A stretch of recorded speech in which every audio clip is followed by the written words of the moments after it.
الحمد لله يا ربي كان واهم دافر متقوتو هاوين كينيا والكبني دين إسلام الرتتو نمل كيسي قويا غافا قرين ما أنقو الحمد لله يا ربي كان واهم دافر متقوتو هاوين كينيا والكبني دين إسلام الرتتو نمل كيسي قويا غافا قرين ما أنقو أبولي وانكيا كان كاباف كبا akkasuma kan jirtan bahaaf dhihaa salaam taantiyaa sin haraqabdu qilleensumarraan assalaamu alaykum warahmatullaahi wabarakaatuh jaalalli rabbii sinirra hajiraatu akkamnaaf jirtan obboleewwan kiyyaa kan kennamtan amantaa islaamummaa kennamuu keenyaaf osoo beekne sa'a mara hin shakkarraa yaa nama na dhageessu rabbiin tola nun finne biyya lafaarraa nuti nyaanne dhugne jiraachuu qofa seena lakkii yaanni sun bilaashaa rabbiin keenya gaafa nuuf himu waan nu fideef biyya lafaarraa وما خلقت الجن والإنس إلا ليعبدون أن جني فينسي وهي في نومني أنا هجبرني داف ملي إبادانا فدلغني داف ملي يا نما ربي دا أكس جدو نمو أكم تجرى نتو أكوا ربين دنيا قفاف نومي إبادة ربي دغني نون قسن ربي كينيا الله نمل كيسي ويا غافا غرين ما أنقه جتي ربي كينيا نبرتي هنغاهمو كان إرغاما كينيا سنغاهمو ميمال ولي فدامنو ربي ننجبسي واي صلاة إرغمان سنجبسي واي صلاة هنجدي إرغمان عالما رواية مسلم كيستي قربا مشركة جدمي والسفمون قربا كافر جدمي والسفمون صلاة دي سودا جدير قمان الله بايتف دواهن تهو نمل كيسي قويا غافا قرين ما أنقهو يا نفسي يا كود الدبدو تكانا في يدو هجين فيدو ati maaf hin taatu kanaaf ajajamtu barnan shakkee ati eessanaan deemta maalitti nagatuuf atiif shayxaanni takkaanaaf hin toltu akkuma rabbiin jedhu inna shayxaana lilinsaani aduwwun mubiin kan koo kun malli yaa rabbii maaliif kinoo maasi hankoo akkuma baharaa yoomin irraa goree xiqqaaf guddaarraa inuman baadhadhee xiqqaaf guddaa maasihaa yaa rahmaan yaa rahiim ati naaf dhiistaa maasihaa koo akka baharaa an yoomin abdii mudadhiisa saarraa barnu dorga garaa mudachuu raamata saarraa yaa namaa diloofte maasi akka koo baay'atu hojjette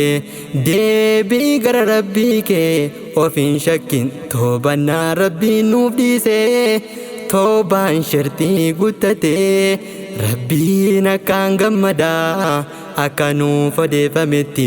ergamaarraa garbicha toobatee deebi'utti gara rabbiisaa nuuf dhiisaa raamata isaa keessa rabbiin keenya Allahu nu milkeessi guyyaa gaafa garii namaa ongahu yaa obboleewwan akiraa kan qabattan finyoo laa ilaaha illallah maal labdee erga kana argatte of hin dagatin obboleessoo of dagachuun hin ta'u nu milkeessi guyyaa gaafa garii namaa ongahu mee dhagahii dubbii gammachiisa namni shahadaa qabatee qalbii dhugaan islaamummaa fudhate yoo cubbuun isarraa argamte inni of darguu yaade garuu lubbuun isa injifate fedhu rabbiin isaaf dhiisa yoo isa kattees yoo mabdiisa murachiisa kansaa booddeen jannata kun immoo sababa inni qabateef shahadaa kan immoo hin qabanne shahadaa jireenyi isaa ibidda bara baraa nu haa tiksuu kanarraa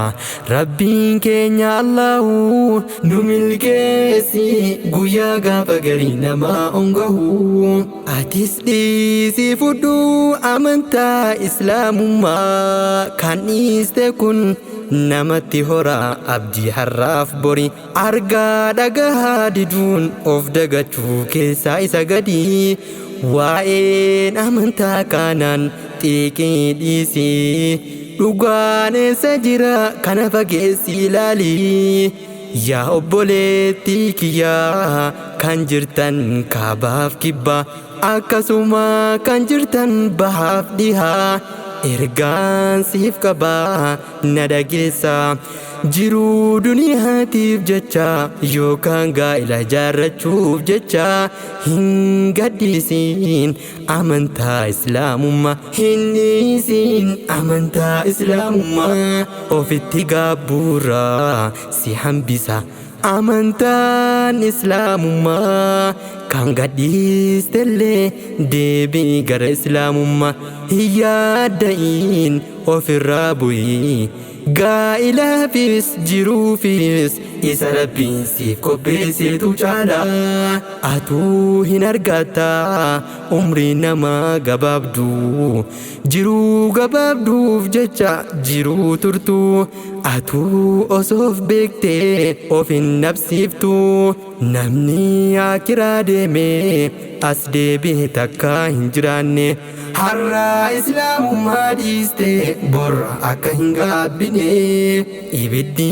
rabbii jabaadha obboleetti yoo naaf hubatte kan nama nu banne bor ofiin argee hubata gaafa hubachuunsaa maal isa fayyada dhiisii obboleetti gaabbuun nuuf hin tolu ibiddi rabbiis jabaadha qaamni keenya hin danda'u isuma kadhannaa nu milkeessi guyyaa gaafa garii namaa ongahu alhamdulillah yaa rabbi kan waa hundaaf rahmata gootu hawwiin keenya wal qabanne diin islaam irratti ta'u nu milkeessi guyyaa gaafa garii namaa ongahu alhamdulillah yaa rabbi kan waa hundaaf rahmata gootu hawwiin keenya wal qabanne diin islaam irratti ta'u nu milkeessi guyyaa gaafa garii namaa ongahu yaa warra kiristaanaa gaaffiin siniif qabaa mee dubbii kiyyaa jaranaaf qaqqabsiisa yesuusiin maaliif waaqa jettanii innoota sumoofiin hin jenne waaqa macaafuma keessantu sin hirkatti qabaa yesuusin barsiise waaqni tokko ta'uu akkasuma ergamaa rabbii ta'uu kan keessanumti asitti naafixa dubbii dhaqii ilaalee yohannis 17:3 yesuus waaqa yoo jettanii abbaa isa jettanuu wajjini waaqni lama sinuma biratti ta'eera macaafni keessan immoo tahuudhuma waliin waaqni tokko jedheera kunis tiksidhuma hammaarraa kanumatu dachaase haasaan keessan macaafa faallesuutu dachaase shabaabota gara islaamummaa atis dhiisii fudhu amantaa islaamummaa dubbiin akka har'aa hin ta'u erga dubbiin siif galee lama of dagachuun hin ta'u nu milkeessi guyyaa gaafa garii namaa onga'u yaa saba koo ittiin dabala na dhageessa Yesuus waaqayyoo jettanii Yesuus barsiiseera namummaasaa boota sasiifan mallatteessa Yohaannis 8:40 ergasiif galee namummaansaa namnis akka waaqa hin taane macaafni kee dubbateera kanas boota sasiifan mallatteessa seera lakkoobsa 23:19 barkun dubbii ifaa waa malee hin dhufne gara islaamummaa kan si caalu hubannaan amantaa keetti atis dhiisii fudhu amantaa islaamummaa siif gahaa qorannaaf kan qoratee fudhatee barsiisaa keerraa yoo nama barbaadu taate karaa dhugaa fudhu lakkii booda gaabbuun siif hin tolu yoo itahee kan afaan koo siif galu nu milkeessi guyyaa gaafa garii namaa onga'u yaa nama riskii barbaaddu akkasuma jiruu bareeddu ati maaliif waa barbaadda waan ofii tolchiteerraa kan jignaan ol qabu sira barbaaddu kan uffifnaan uffattu kan dhiisnaan sittin dubbattu kan zaata siitiifu waa hin goone akkamitti waa irra barbaaddare kan kadhachuu qabdu isa tokkicha itahee namarraahis duroome yaa amantaa islaamummaa namni si qabate yoom waan akkanaatiin gowwoomfama namni si qabate sammuunsaa hin qarooma hin hubata kan isa fayyaduuf kan isa hin fayyadne yaa nama muka soqxee gabbartu bar muktiti soqxee gabbartu kan biqiltee guddattee osoo rahmaan rooba isaa irraa kutee silaa gubatteetu baddee osoo dhakaaniif mukti waaqa itahee ofiifuu dandahee deeme yoom baata maree muki yoom dubbatee yaada ibsatee namnis yoom yaada isaaf hubatee hin gowwoomfamiin waan dhugaaf dharaa qoradhu barii hin gowwoomfamiin dhakaaf mukaan kan kidimaa sirra barbaadduuni siif caalaa isa si uumee si nyaachisee gabbaruutu siif caalaa hin gabbarraa isa waa hunda uume yoomuu hin gabbarraa hin shakkarraa isa islaamummaa nuuf kenneef alhamdulillah yaa nama jettee barsiiftu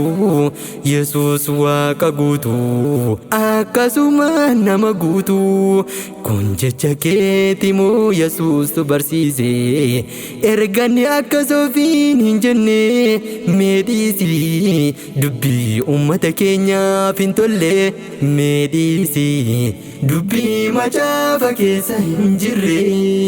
yaa saba koo Yesuus ittiin ergamne naaf hubadhu kan sirra jiru amanuudha inni bani Israa'elitti ergamu amanuudha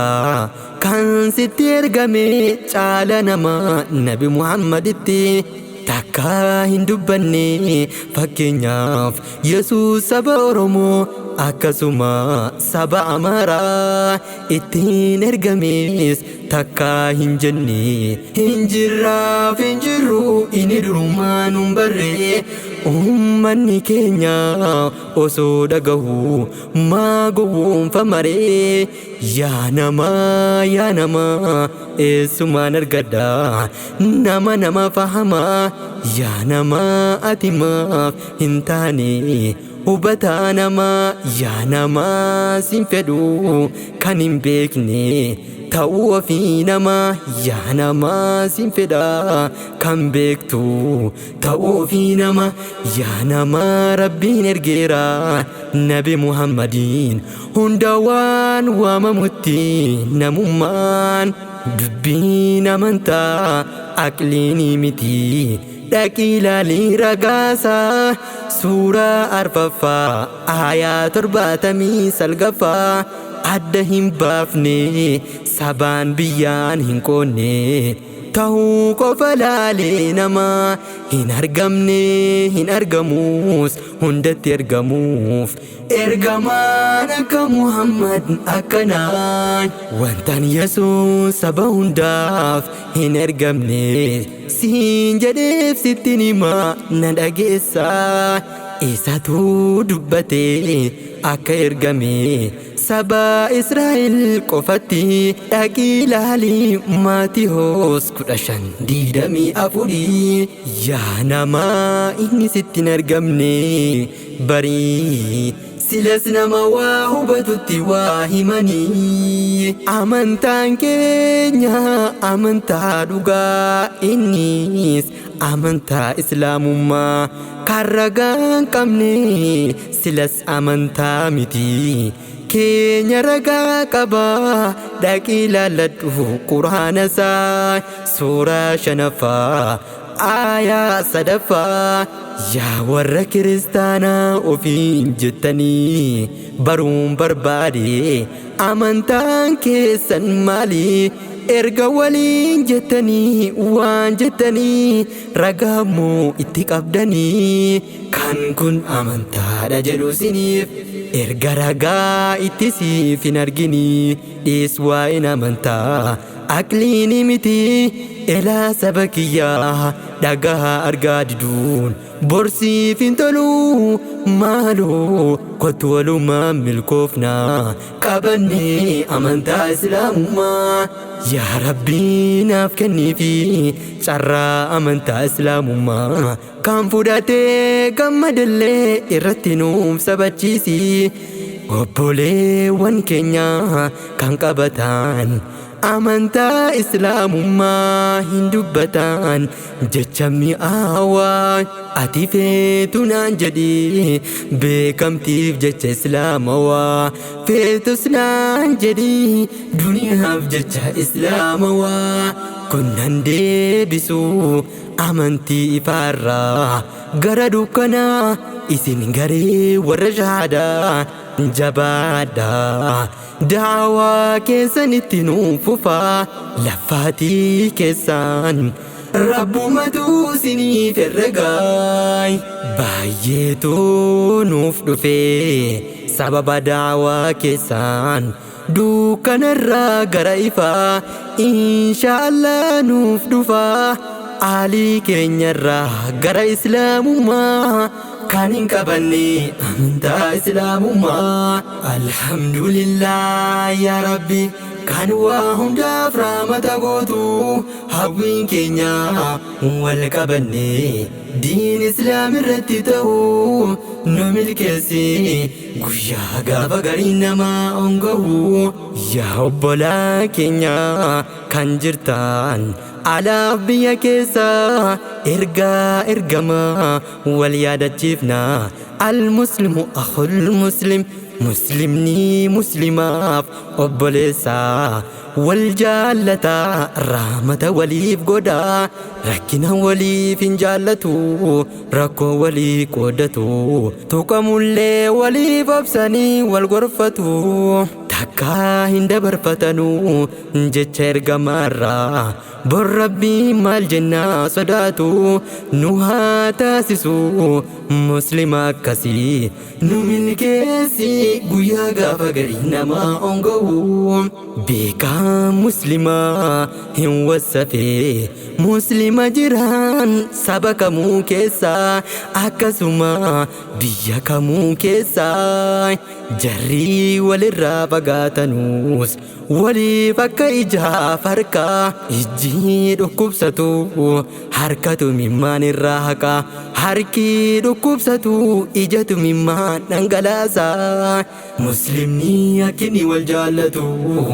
wasii kanaa wasafamaa yaa obbolaa koo warra muslimaa nuti yoo har'a kaane sabaan biyyaan wal qoonne jecha ergamaarra tarkaanfanne barnuuf hin tolu yoo har'a hin toobanne yaa rabbi nuun hin jaallatiin waan ati hin jaallanne hojjechuu nu milkeessi guyyaa gaafa garii namaa onga'u yaa obboleewwan akiraa kan jirtan saba kamuu keessaa akkasuma biyya kamuu keessaa wallaahi rabbiif jechaan isin jaallaa isinis isumaaf jecha du'aa hin dagatinaa maaloo hamma jirtanutti biyya duniyaarraa maaloo keessatti immoo gaafan hin dandeenye kasabachuu kahiriirraa inshaallah wal arginaate gaaddisa arshii jalatti wal nu haa agarsiisu rabbiin keenya Allahu nu milkeessi guyyaa gaafa garii namaa onga'u yaa saba koo dogongora hin nabu jechi kiyya dogongora kiyya naaf sirreessa sinnaafa milkeessu kaaliqni kiyya Allahu nu milkeessi guyyaa gaafa garii namaa onga'u nu milkeessi guyyaa gaafa garii namaa onga'u alhamdulillah yaa rabbi kan waa hundaaf rahmata gootu hawwiin keenya wal qabanne diin islaam irratti ta'u nu milkeessi guyyaa gaafa garii namaa onga'u alhamdulillah yaa rabbi kan waa hundaaf rahmata gootu hawwiin keenya wal qabanne diin islaam irratti ta'u nu milkeessi guyyaa gaafa garii namaa onga'u nu milkeessi guyyaa gaafa garii namaa onga'u